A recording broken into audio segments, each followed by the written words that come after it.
Good morning to you, Prasad. Good morning Arun. Good morning. നമ്മളെ തിരുവനന്തപുരത്ത് മൊത്തം പ്രകൃതിയാണ്. അതെ, തിരുവനന്തപുരത്ത് നസീറിനെ പോലെ എവിടെ വെച്ചാലും മനോഹരിയാ തിരുവനന്തപുരം എന്നുള്ളത്. അപ്പോൾ നമുക്ക് ടി വി പ്രസാദിൽ തന്നെ തുടങ്ങാം. കടലിന്റെ പശ്ചാത്തലത്തിലായിരിക്കും പതിവ് പോലെ സിനോജ് നിൽക്കുക, കടലിനെ സ്നേഹിക്കുന്ന സിനോജ്. അപ്പം ടി വി പ്രസാദ്, പ്രധാനപ്പെട്ട വാർത്തകളിലേക്ക് നമുക്ക് കടക്കാം. അതിന് മുമ്പ് ഇന്നലെ ടി വി പ്രസാദ് മുഖ്യമന്ത്രിയോട് ചില ചോദ്യങ്ങൾ ഇങ്ങനെ ആവർത്തിച്ച് ചോദിക്കുന്നുണ്ടായിരുന്നു. മുഖ്യമന്ത്രിക്ക് ഇടയ്ക്ക് ചില കലിപ്പൊക്കെ വന്നെന്ന് തോന്നുന്നു, പക്ഷേ മുഖ്യമന്ത്രി അത് ആ നീരസം പ്രകടമാക്കിയോ എന്ന് ചോദിച്ചാൽ പ്രകടമാക്കി, എന്നാൽ അങ്ങനെ പ്രകടമാക്കിയോ എന്ന് ചോദിച്ചാൽ അങ്ങനെ പ്രകടമാക്കിയതുമില്ല. കാര്യങ്ങളൊക്കെ പറഞ്ഞു അല്ലേ ഒടുവിൽ മുഖ്യമന്ത്രി?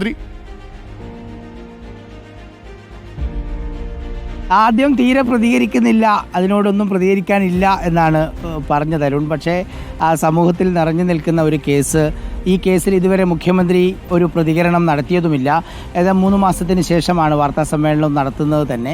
സ്വാഭാവികമായും അന്തരീക്ഷത്തിൽ ഉയർന്നു നിൽക്കുന്ന വിഷയങ്ങൾ അത് മുഖ്യമന്ത്രിയോട് തന്നെ ചോദിക്കുക, മുഖ്യമന്ത്രി തന്നെ പറയുക എന്നുള്ളതാണ്.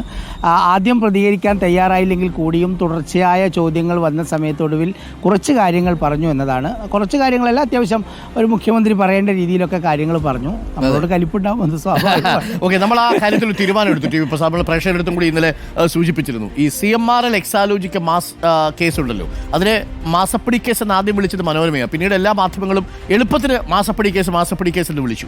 പക്ഷേ മാസപ്പടി കേസ് എന്ന് പറയുന്നത് വിധി വരുന്നതിന് മുൻപ് അതൊരു പൊളിറ്റിക്കൽ ഇൻകറക്റ്റ് ആയതുകൊണ്ട് നമ്മൾ ആ മാസപ്പടി എന്നുള്ള പ്രയോഗം ഒഴിവാക്കി. അത് കോടതി തീരുമാനിക്കട്ടെ, മാസപ്പടിയാണ് എന്ന് കോടതി ശിക്ഷ വിധിക്കുമ്പോൾ നമ്മൾ മാസപ്പടി കേസ് എന്ന് പറയും.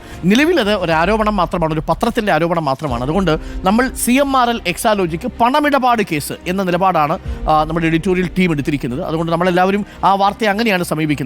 അപ്പോൾ CMRL ഈ എക്സാലോജിക്ക് പണമിടപാട് കേസ് പറയാൻ ഇച്ചിരി ദൈർഘ്യമുണ്ട്. മാസപ്പടി എന്ന് പറയാനാണെങ്കിൽ എളുപ്പമുണ്ടായിരുന്നു, അതുകൊണ്ടാണ് നമ്മൾ ചുരുക്കി മാസപ്പടിയാക്കിയത്. പക്ഷേ ആ പറയുന്ന സമയത്ത് അതിനകത്ത് തന്നെ ശിക്ഷ വിധിക്കുന്ന ഒരു രീതി ഉള്ളത് കൊണ്ട് അത് നമ്മൾ ഒഴിവാക്കുകയാണ്. പകരം ഇച്ചിരി ബുദ്ധിമുട്ടിയാണെങ്കിലും നമ്മൾ പറയുന്നു CMRL എക്സാലോജിക്ക് പണമിടപാട് കേസ് രാഷ്ട്രീയമായി നേരിടാൻ CPM ഒരുങ്ങുകയാണ്. മുഖ്യമന്ത്രിയുടെ വാർത്താ സമ്മേളനത്തിന് പിന്നാലെ കൂടുതൽ ശക്തമായ പ്രതിരോധം തീർക്കാൻ പോവുകയാണോ ടി വി പ്രസാദ്? CPM സംസ്ഥാന വ്യാപകമായി എല്ലാവരിലും കാര്യങ്ങൾ എത്തിക്കാൻ പോവുകയാണോ CPM?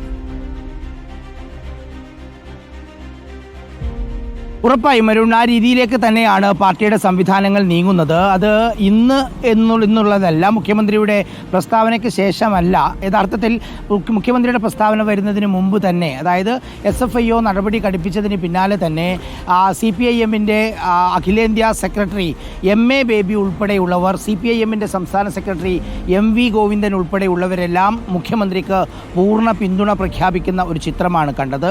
CPIM അതിനെ കാണുന്നത് SFIOയുടെ, പ്രത്യേകിച്ച് BJPയുടെ ഒരു രാഷ്ട്രീയ നീക്കമായിട്ടാണ്. ഇന്നലെ അത് മുഖ്യമന്ത്രി പറയുകയും ചെയ്തു. പക്ഷേ ഈ ഒരു സംഭവത്തിൽ കേന്ദ്ര ഏജൻസികളെ കടന്നാക്രമിക്കാൻ മുഖ്യമന്ത്രി തയ്യാറായില്ല എന്നുള്ളത് ഒരു പ്രത്യേക ഒരു സാഹചര്യം തന്നെയാണ്. നേരത്തെ നമുക്കറിയാം, CBI-യെയും ED-യെയും അതിരൂക്ഷമായ ഭാഷയിൽ വിമർശിച്ചിരുന്ന മുഖ്യമന്ത്രിയായിരുന്നു പിണറായി വിജയൻ. പക്ഷേ മകളുടെ കേസ് വന്നതോടുകൂടി ആ രീതിയിലുള്ള ഒരു പ്രതികരണം കേന്ദ്ര ഏജൻസികൾക്കില്ല. കോടതിയിലിരിക്കുന്ന കേസാണ്, വരട്ടെ, നോക്കാം, കാണാം എന്ന പ്രതികരണമാണ് അതിനോട് നടത്തിയത്. അരുൺ പറഞ്ഞതുപോലെ CPIM ഒരു രാഷ്ട്രീയ പ്രതിരോധം തീർക്കുകയാണ്. രാജ്യത്താകെയുള്ള കമ്മ്യൂണിസ്റ്റ് മുഖ്യമന്ത്രിയെ പ്രതിരോധിക്കേണ്ട ബാധ്യത പാർട്ടിക്കുണ്ട് എന്ന തിരിച്ചറിവിൽ നിന്നാണ് പാർട്ടി ആ നിലപാടിലേക്ക് എത്തുന്നത്.